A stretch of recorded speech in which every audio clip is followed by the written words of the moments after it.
मथुरा जनपद की थाना जैत पुलिस को उस समय बड़ी सफलता हाथ लगी जब पुलिस ने मुखबिर की सूचना के आधार पर जाल बिछाकर जमीन के फर्जी कागजात तैयार कर फर्जीवाड़ा कर जमीन के फर्जी बैनामा कराने वाली गैंग के 6 सदस्यों को गिरफ्तार कर लिया। पुलिस के अनुसार गिरफ्तार आरोपी वृंदावन व आसपास के क्षेत्रों में काफी समय से खाली जगह को तलाशते थे और उन्हें चिन्हित कर उसके मालिक का पता कर फर्जी वसीयत तैयार कर आपस में क्रेता विक्रेता व गवाह बनकर रजिस्ट्री कराते थे और फर्जी चेक रजिस्ट्री में अंकित करते थे। उसके बाद फर्जी रजिस्ट्री के आधार पर लोगों को जमीन दिखाकर फिर से फर्जी बैनामा करते थे तथा फर्जी रजिस्ट्री को दिखाकर बैंकों से लोन भी लेते थे। उक्त सभी फर्जी वसीयत रजिस्ट्री राजू उर्फ राजेंद्र तैयार करता था तथा दीपांशु उर्फ अन्नू व उसका भाई नागेंद्र ग्राहक को जमीन दिखाकर लोगों को फंसाते थे तथा अन्य सभी किसी रजिस्ट्री में कोई गवाह बनता था तो कोई ग्राहक बनता था तो कोई क्रेता। इसी प्रकार यह गैंग लोगों को फर्जी बैनामा करके व फर्जी लोन लेकर अवैध रूप से धन अर्जित कर रहा था।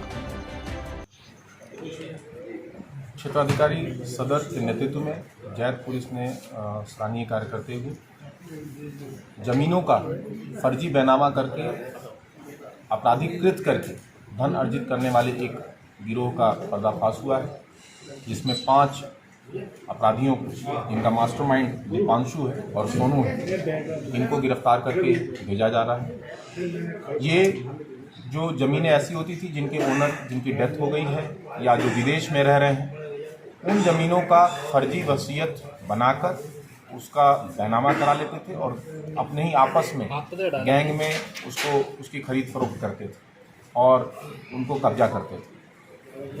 जो उक्त शिकायत थी, एक कंप्लेनेंट ने जन सुनवाई में दी कि एक ज़मीन का वो केयर टेकर है, वो ज़मीन प्रॉपर तरीके से विकास प्राधिकरण द्वारा जो बिक्री की गई थी उसको क्रेता ने खरीदा था। क्रेता एक महिला थी जिनकी मृत्यु हो गई थी। उसके बाद जो आवेदक था वो उस प्लॉट का केयर टेकर था।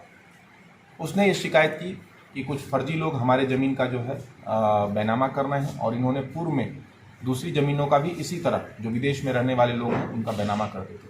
प्राप्त शिकायत पर तत्काल जांच कराई गई और विदिन 24 आवर्स ये क्लियर हो गया कि हाँ, इस तरह का फर्जीवाड़ा इन अपराधियों द्वारा किया गया है। इनको गिरफ्तार किया गया। इनसे पूछताछ तथा अन्य दस्तावेजी साक्ष्यों के आधार पर यह स्थापित हुआ कि इनके द्वारा फर्जी तरीके से जो एब्सेंटी ओनर्स हैं उनके प्लॉट का फर्जी बैनामा करके खरीद फरोख्त का काम किया जा रहा है। इस पूरे गिरोह को गिरफ्तार करके जेल भेजा जा रहा है। 2 मामले अभी तक क्लियर हो चुके हैं जिसमें इन्होंने किया है।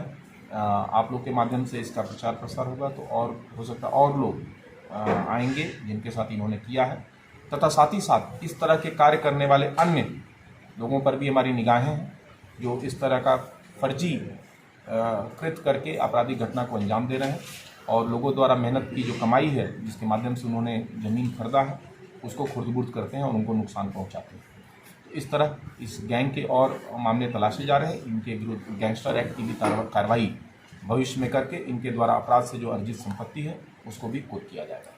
सर, अपराधी अत्याचार की बात की जाए तो कुछ अपराधी लोगों का, जैसा मैंने बताया कि इसमें कुछ अपराधियों के हैं पूर्व के आपराधिक इतिहास जो अंकित किए गए हैं। साथ ही साथ जैसा मैंने बताया कि अब इनकी गिरफ्तारी से हम उम्मीद करते हैं कि और ऐसे केसेस का रसोद्घाटन होगा और मुकदमे पंजीकृत किए जाएंगे तथा इनके विरुद्ध कठोर कार्रवाई जैसा कि अवगत कराया गया है आपको गैंगस्टर एक्ट के तहत करके इनके अपराध द्वारा अर्जित संपत्ति को भी कुर्क किया जाएगा।